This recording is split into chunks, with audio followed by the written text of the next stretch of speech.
Hola, les doy la bienvenida a una nueva entrega de Sin Vetos, el podcast que sigue los avances del proceso constituyente y de la Convención Constitucional.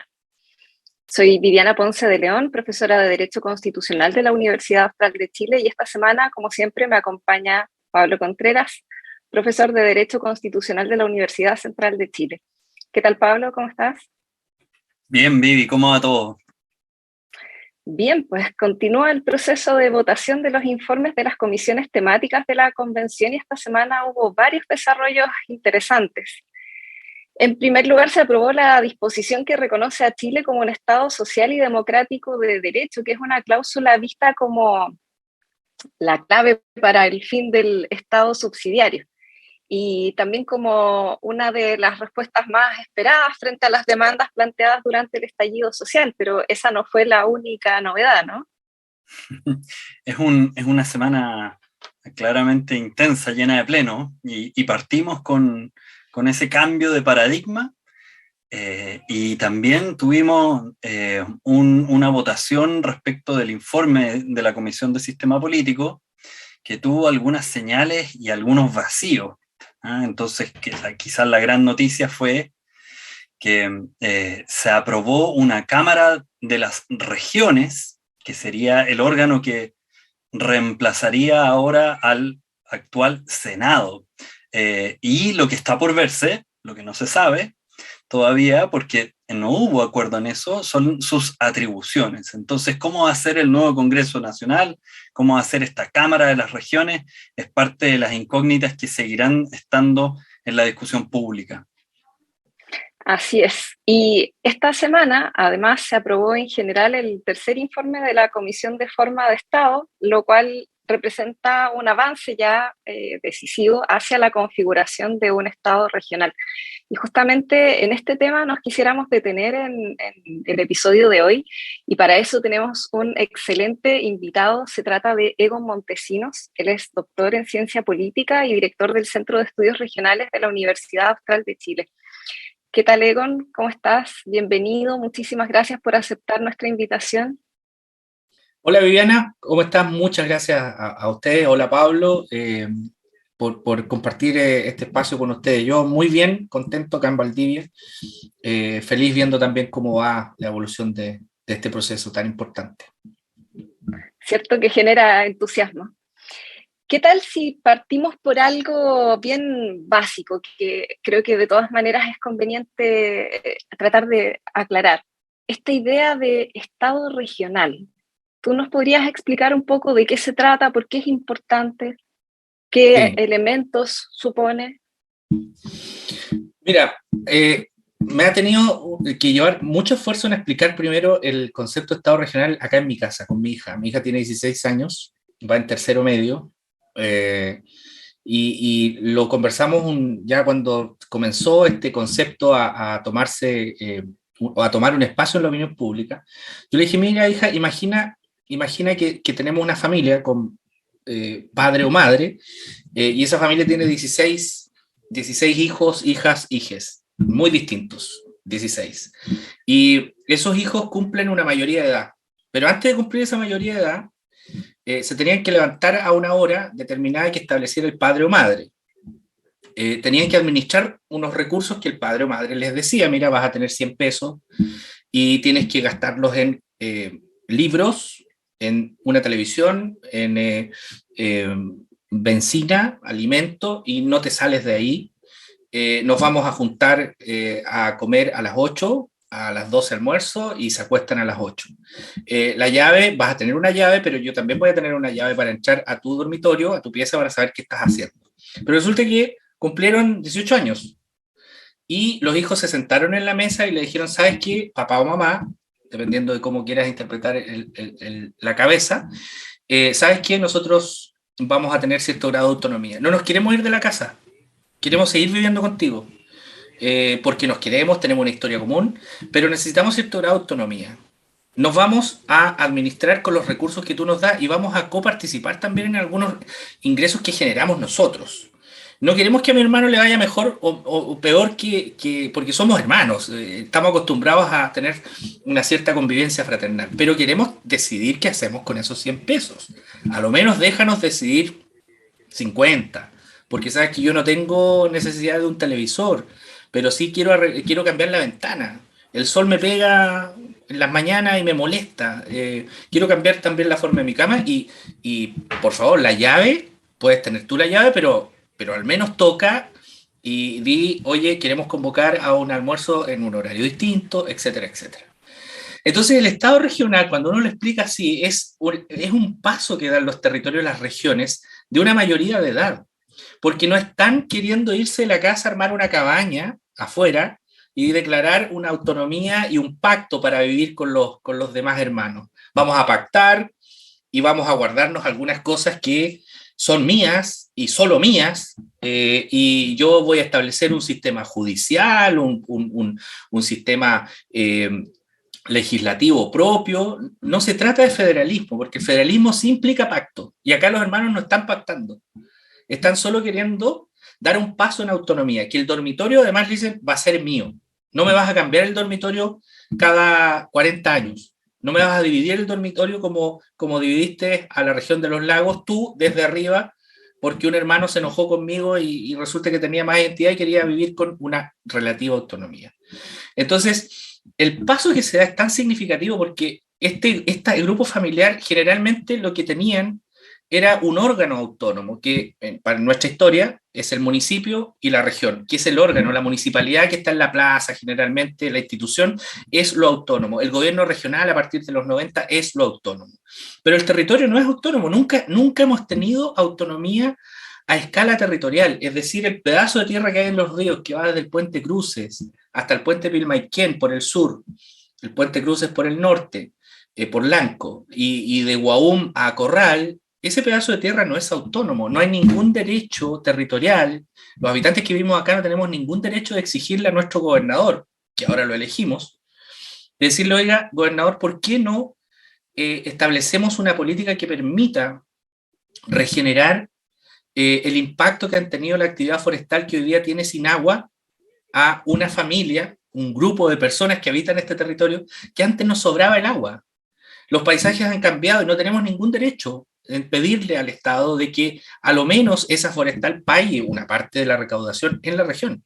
Entonces, primero, el modelo de Estado federal, además, una cosa que quiero decir, ustedes lo saben, Viviana y Pablo, pero mucha gente no lo sabe, creen que el Estado regional es un invento de los convencionales y las convencionales. Este es un concepto que lo viene tratando Ambrosini y lo acuña en 1933 para explicar las autonomías italianas, que no reconociéndose federales, tenían mucha similitud con las autonomías españolas, las autonomías, perdón, territoriales, pero no eran federales. Intentó explicar cómo una autonomía podía ejercerse en el marco de una convivencia nacional, preservando la unidad nacional, la integración nacional, etc. Entonces, primera cosa es un modelo de Estado intermedio entre los unitarismos clásicos y los federalismos clásicos. Hay muchas formas. Mira, fíjate que después de la caída del muro de Berlín, las reivindicaciones territoriales, después del término de la Guerra Fría, caída del muro de Berlín, como quieras interpretarlo, a eso me refiero, pero a partir de los 90 hay una reivindicación territorial muy importante. Los estados modernos ya no pudieron, en mi concepto, explicar lo que estaba pasando en los territorios con este binomio unitario federal. Es imposible explicar con este binomio cognitivo que tenemos en la cabeza de solo unitario, solo federal, ¿no? Hay muchos estados intermedios o muchas tipologías de estado intermedio que pueden explicar mucho mejor las demandas que hoy día existen en Chile. Yo no he escuchado a ningún líder regional, al menos, y ningún convencional, queriendo pactar entre regiones y formar una federación de estados regionales chilenos. Ninguno. Porque reconocen que hay una convivencia nacional, una historia regional que nos mantiene todavía con un cierto apego territorial, pero sí hay que, o sea, la mayoría de edad, no nos pueden estar diciendo a qué hora nos levantamos, a qué hora nos acostamos, porque presupone la élite conservadora portaliana que si el Estado central no te hace madrugar, tú te vas a empobrecer.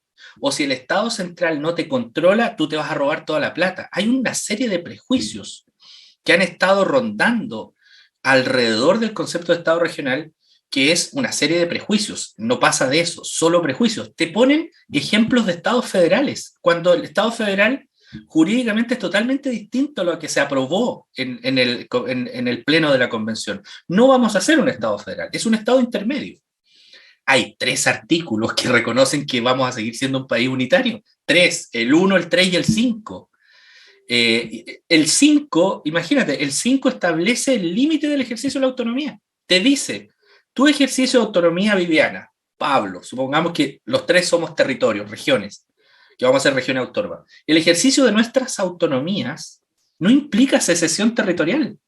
Esto lo he explicado y sabes que lo explico y la gente sigue insistiendo que va a haber secesión territorial. Entonces le digo, yo no puedo decirte que entiendas otra cosa, porque si tú estás negando algo que se aprobó con más de 2/3, es un problema tuyo. O sea, si tú quieres creer que va a haber secesión territorial aún habiendo un artículo que lo prohíbe, bueno, es un problema de quien está convencido de que esto es otra cosa. Entonces, para cerrar esta pregunta, Viviana, Pablo, yo creo que esto responde, esta negación a reconocer autonomías territoriales, responde a que precisamente nuestra historia constitucional, desde 1833, la inspiración portaliana de mantener un orden para asegurar crecimiento, construyó instituciones. En 1925 hay un capítulo, dice descentralización administrativa, sin ningún problema, dice el Estado va a determinar qué haces tú, y para eso va a elaborar un gran plan nacional para el desarrollo de las municipalidades, decía en ese entonces. Las asambleas provinciales nunca se ejecutaron, porque se daba por supuesto que había que mantener el control.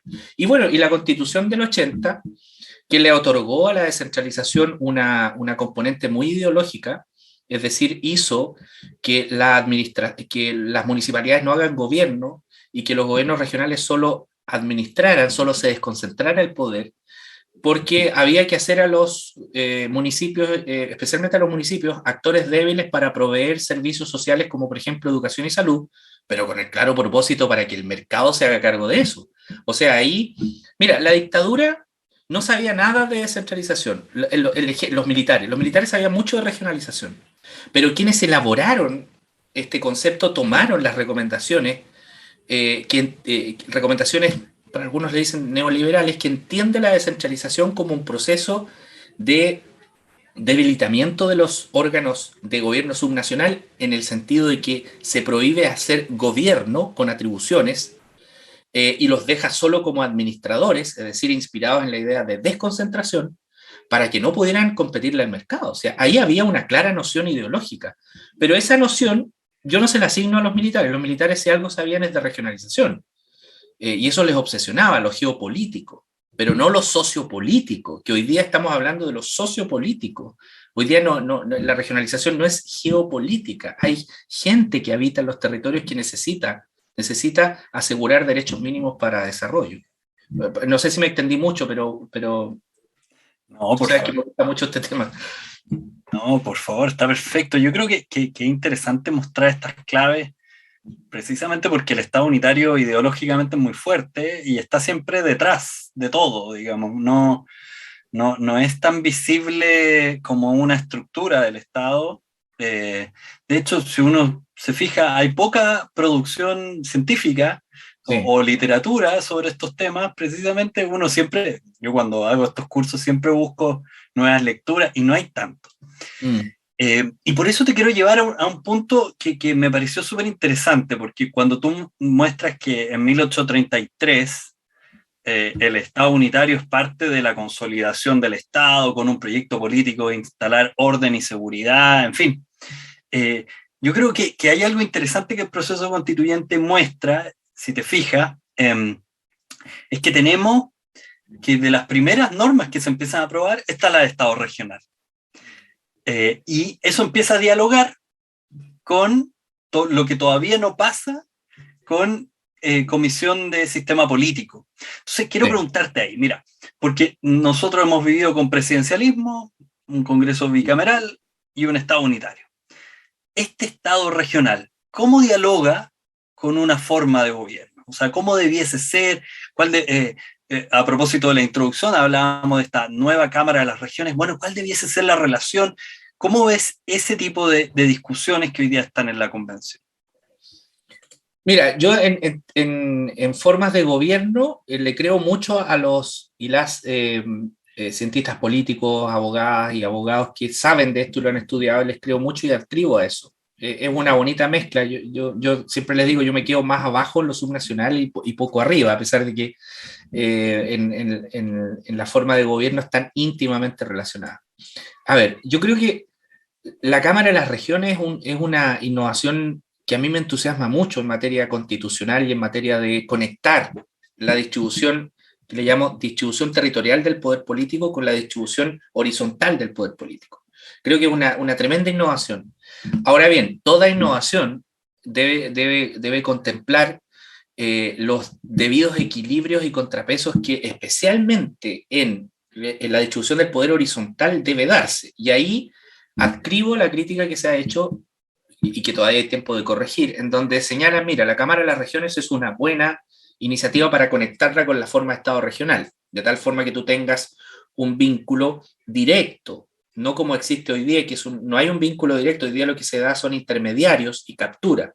Acá hay un vínculo directo, pero con muchas, o con un poco más de atribuciones que las que actualmente se ha discutido que van a quedar. O sea, reducirla a ley de presupuesto me parece que muy bien. O sea, yo creo que eso es lo mínimo, de ahí hay que partir.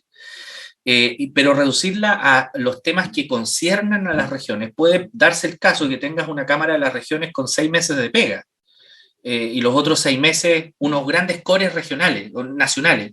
A eso, siempre lo asimilo así, cores nacionales. Es decir, los cores no tienen dedicación exclusiva, tienen etapas intensas de discusión en su labor.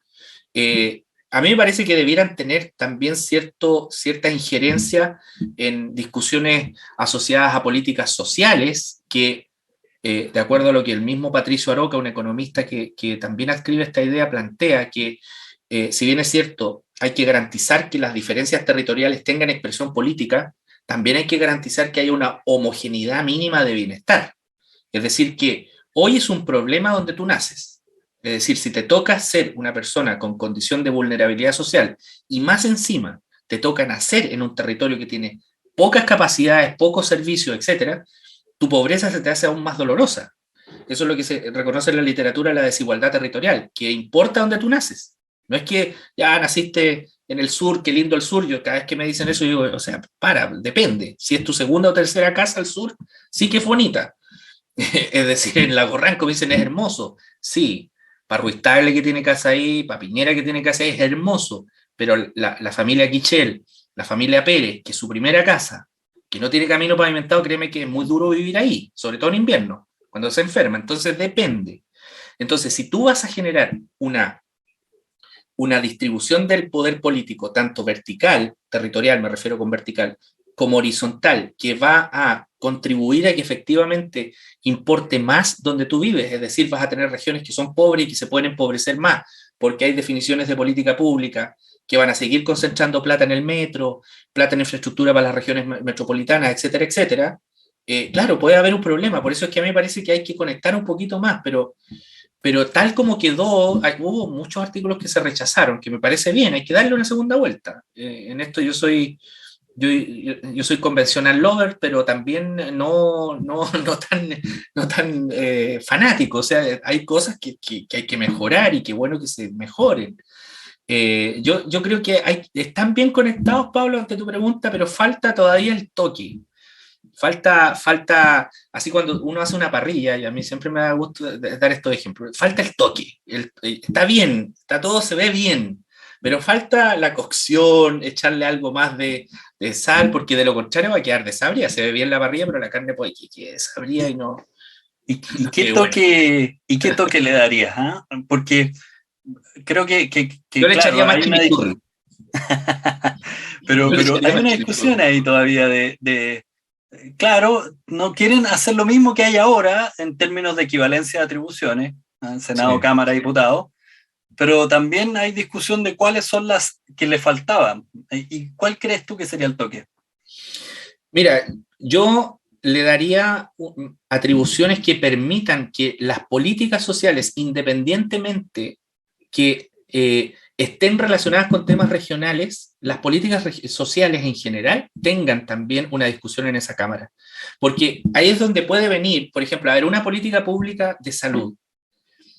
Si no tiene esa política pública de salud, el apellido regional, entonces esa Cámara no va a discutir la reforma, no va a discutir el alza de impuestos, solo porque no tiene el apellido regional. Esas políticas públicas, recordemos, no somos un país federal, por lo tanto no podemos cargarle la responsabilidad al Estado regional que su política pública de salud sea equivalente a la política pública de la del lado. Alguien tiene que garantizar eso.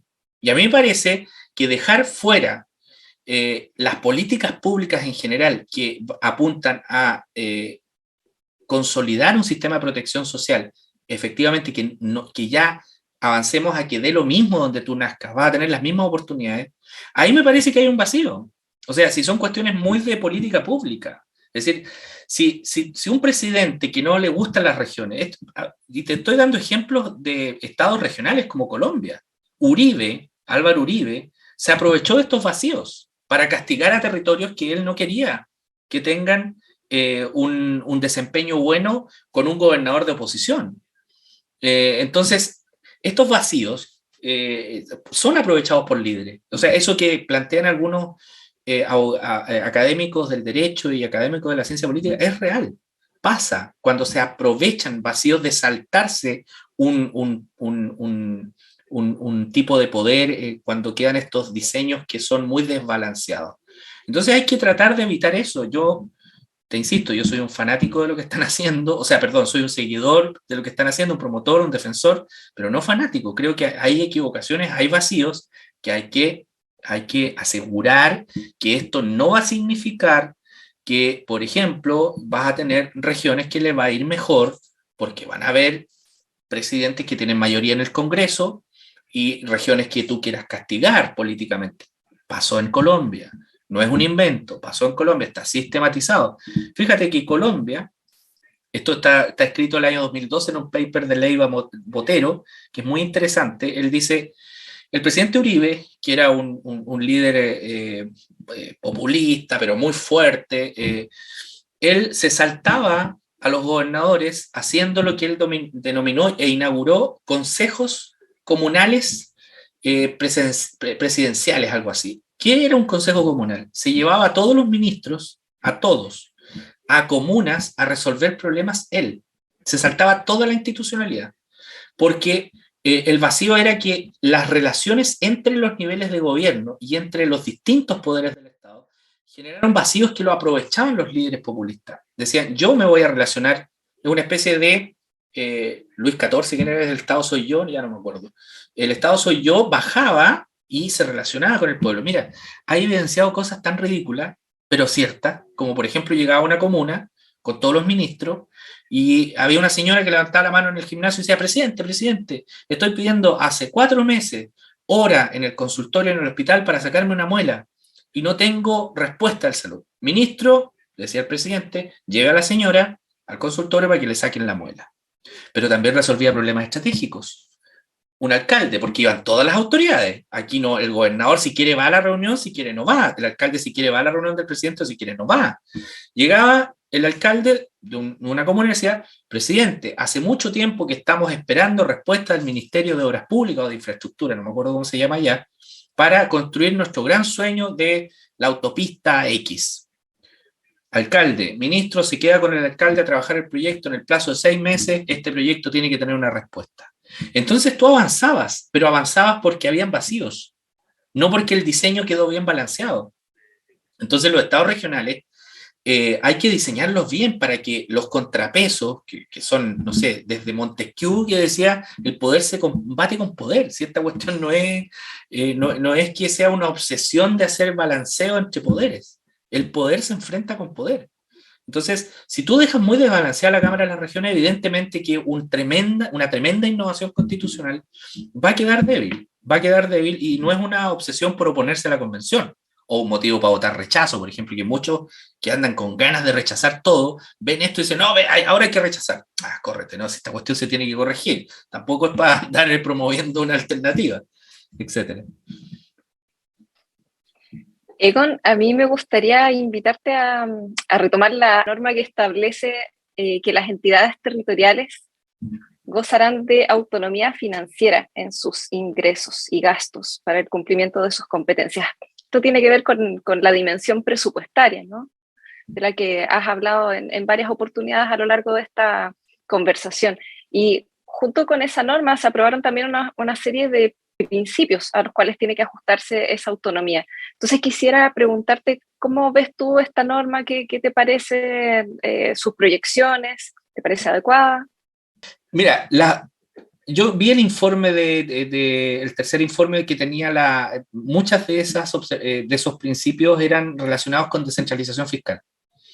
Te prometo que yo lo vi, lo leí y encontré que fue un trabajo maravilloso que hicieron la Comisión de Forma de Estado inspirado en abogados tributarios o tributaristas, no sé cómo se llamará, con los cuales igual trabajé en algún momento. Hay un centro de descentralización fiscal que está, incluso hay colegas de varias universidades, creo que 7, 8. En la Austral está Patricia Toledo, puede ser, si no me equivoco, en Magallanes, en la Católica. Hicieron un trabajo extraordinario. Y habían principios que le aterraban mucho a una élite bien santiaguina, no sé, declaraciones de Mario Weisblut, Andrés Velasco, que además, dicho un paréntesis, se metían con un desparpajo en temas que no saben, que no manejan, hablaban solo porque se llama Mario Weisblut y Andrés Velasco, no había otra razón, ellos no saben de estos temas. Además que desde el año 2000 nos vienen diciendo que hay que parecerse a países OCDE, y resulta que este modelo es más OCDE que cualquiera de las otras cosas que están discutiendo. Entonces, es OCDE, pero en los temas que a ellos les importan. Cierro paréntesis. Es una propuesta extremadamente OCDE, la descentralización fiscal. Tenía principios, o acuñaba principios de responsabilidad fiscal, que ahí comparto un dicho de Ignacio Irarrázaval de la Católica, que él dice, mira, el tema de la responsabilidad fiscal debiera ser una especie de derecho republicano de nuestro país. Y esa propuesta en la Comisión de Forma de Estado se inspiraba en hacer de la responsabilidad fiscal, el equilibrio fiscal, un principio orientador de todos los mecanismos que promovían. Habían cuestiones que son muy sensatas, muy, muy interesantes, como por ejemplo la Comisión de Equidad de Distribución Fiscal, creo que se llamaba Equidad Interregional y Descentralización Fiscal, un consejo o comisión. Establecía, por ejemplo, formas de poder robustecer a las regiones autónomas a través de sus gobiernos regionales en materia de administración de recursos que hoy día son sectoriales, MOP, salud, educación, cómo pasar paulatinamente a que esos recursos que hoy día representan el 85% de la inversión que se hace en una región, es decir, el 85% de la inversión pública efectiva que se hace en cualquier región del país, depende de recursos centralizados, desconcentrados o sectoriales, le llaman algunos. Entonces plantea una serie de principios para avanzar en que, no sé, pasemos del 85 al 75, al 60, poder ponernos en promedio OCDE de gasto subnacional. Nosotros estamos en 14,5 en gasto y el 86 es sectorial. Somos, junto con Grecia, Turquía, los más bajos. Y el promedio es 30. Colombia está en 32, por ejemplo. Y Colombia tiene una serie de principios de coparticipación, pero también de resguardar el equilibrio entre regiones. Y eso estaba en ese informe. Fíjate que en Colombia, si tú hablas con colegas colombianos, están los bogotanos, perdón, los antioqueños, que es una de las regiones más ricas, están súper enojados con Bogotá. Y le preguntaba, ¿pero por qué? Decían, este país es un país centralista. ¿Por qué? Resulta que nosotros, dicen ellos, tenemos la industria del licor, que tributa todo en Antioquia. Tú vas a Medellín, te tomas un trago en la noche en cualquier restaurante, si ese trago lo ha producido la industria del licor de Medellín, todo el impuesto se quedaba en Antioquia. Entonces, no sé, la Universidad Nacional de Antioquia recibe el 60% del presupuesto del departamento de Antioquia, del gobierno regional de Antioquia, porque tienen muchos recursos, porque tienen una industria del licor. Pero resulta que el departamento al lado, Manizales, por ejemplo, no tiene la industria del licor, y Bogotá, al ver que algunos estados se estaban disparando en distribución, le capta más a Antioquia, le quita al que más produce, al hermano que produce más, le dice, perdón, estamos viviendo en la misma casa, tu hermano de al frente no tiene los recursos que tú tienes, entonces te vamos a recaudar más a ti por una temporada. Bueno, los antioqueños dicen que Colombia es un estado centralizado. Ahí se ve en la práctica quien tiene el control es el centro de la distribución, y ese principio estaba consagrado en la propuesta. Habían otros temas de, por ejemplo, se establecía el derecho, pero eso fue aprobado antes, lo de las tasas y contribuciones. Es decir, que las contribuciones en una región de cierta categoría tengan la capacidad de la región autónoma de proponerlo a la Cámara Territorial, y la Cámara Territorial se aprueba en el marco de una política nacional de distribución equitativa. Tercero, lo de las empresas públicas regionales, que se aprobó lo del regional, pero no se ha aprobado todavía, tengo entendido, las comunales, que también la capacidad es de la Asamblea Regional, a propuesta del gobernador, Asamblea propone, Cámara Territorial aprueba. Y eso es una cuestión que es muy relevante. El mismo caso de Colombia.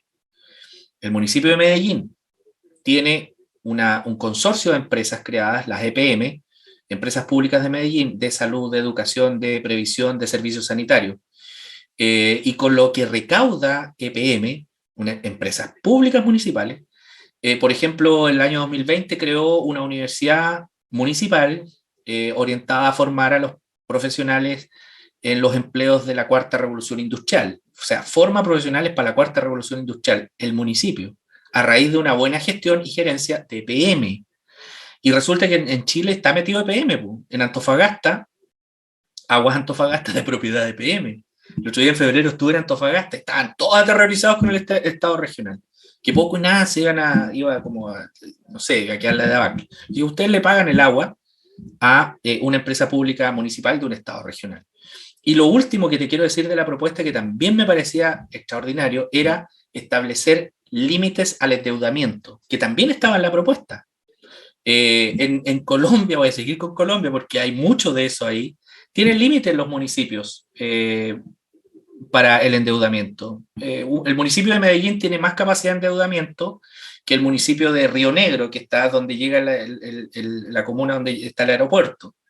¿Y quién lo evalúa? El Estado, así como nos evalúan a todos nosotros en un banco, nuestra capacidad de endeudamiento se le evalúan también a las regiones, y ese principio estaba ahí. Entonces, para tranquilidad de la gente que nos está viendo, mi primer consejo es, échale una leída a lo que se aprobó. No hay nada que no sea OCDE.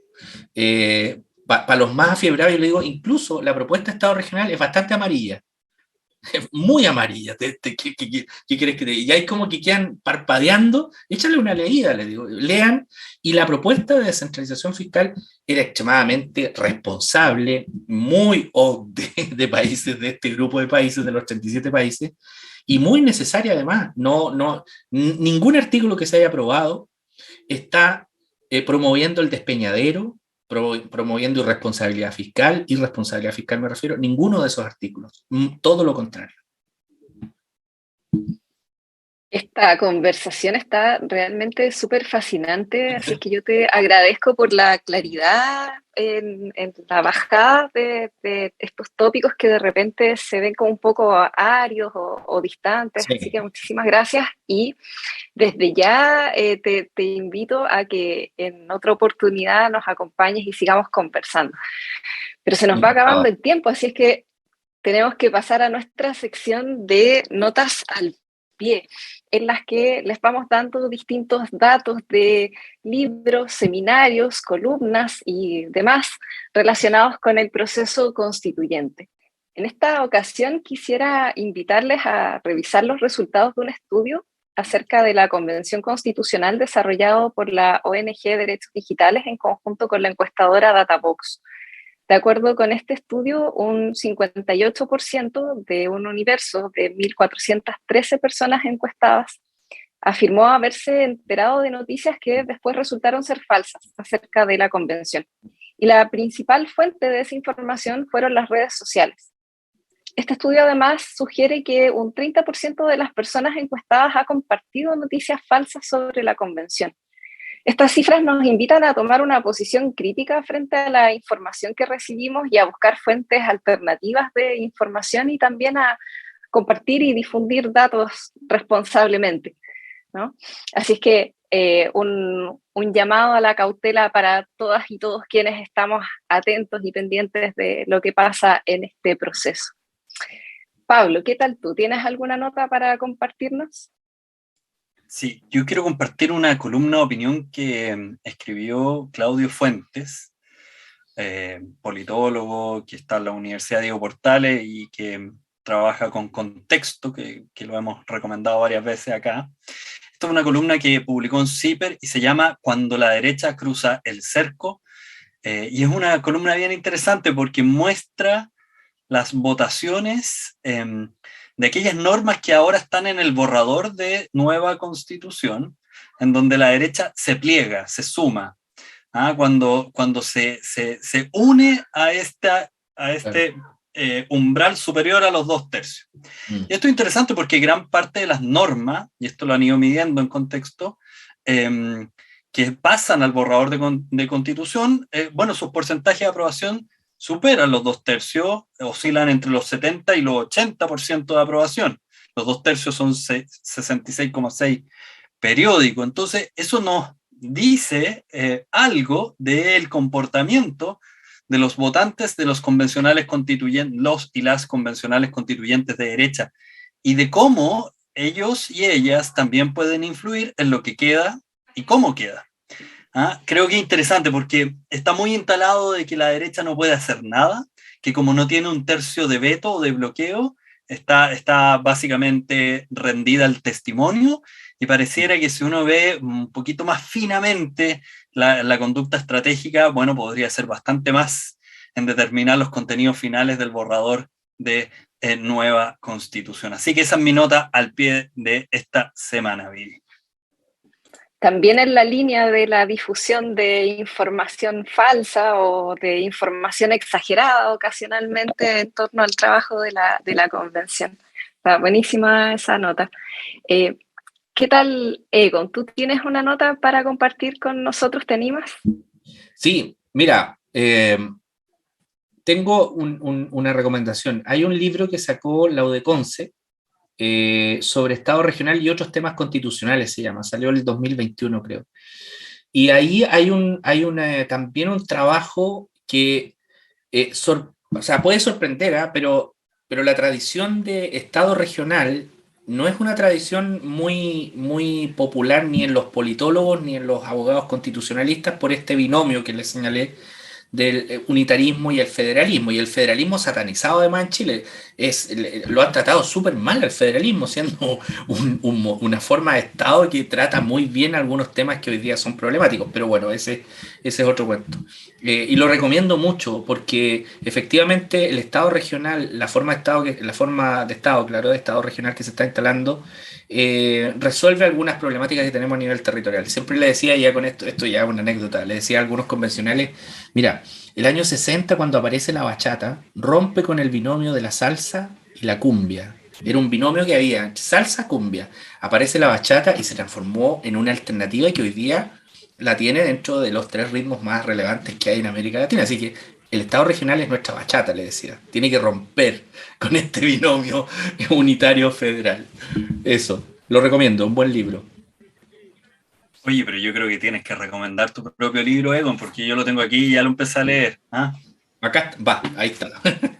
Oye, no, pero mira, la particularidad no de este libro, sino que de todos los libros que aparecen en Hoja de Ruta, de Editorial Planeta, es que la editorial casi nos obligó a escribir en sencillo, para que sea una lectura que pueda ayudar a comprender algunas cosas. Entonces, hay partes muy entretenidas que a mí me gustan, imagínate, que me hizo recordar ejemplos concretos de centralismo. La parte primera es un clásico de la historia que hablábamos, la historia de por qué somos tan centralistas, la distinción entre el concepto de regionalización y descentralización. Un poco hago el recorrido también de que todos algo tenemos de Portales dentro, porque Portales logró instalar no tan solo instituciones, sino que cultura política. Ahí hay una cosa que es re interesante. Es como lo que pasa con el PRI. en México o con el peronismo en Argentina. Todo argentino lleva un pequeño Perón dentro, todo mexicano lleva un pequeño PRI dentro, todo chileno lleva un pequeño Portales dentro, un pequeño demonio centralista. Y alguna cosa de las reformas de Bachelet, todos en materia de descentralización, y llegamos a las propuestas de Estado regional descentralizado que lanzamos con una serie de regionalistas, 4, que creyeron en esto.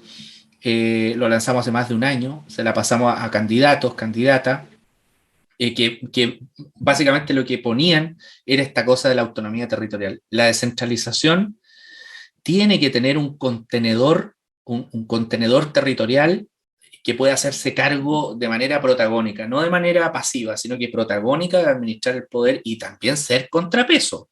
No todo lo que te dan te puede servir como territorio. También tú tienes que ser protagonista en solicitar. Así es que para mí no es entretenido leerlo, pero yo creo que lo recomiendo humildemente para que puedan entretenerse un rato. Santiago no es Chile. Muchísimas gracias por esa recomendación. Se ve súper interesante. Me pliego. Sí. Oye, muchísimas gracias por esta conversación también. Vamos ya cerrando el programa, entonces. Pablo, nos vemos para una próxima a seguir conversando acerca de los avances de la convención. Y de todos estos temas nuevos que requieren más y más conversación.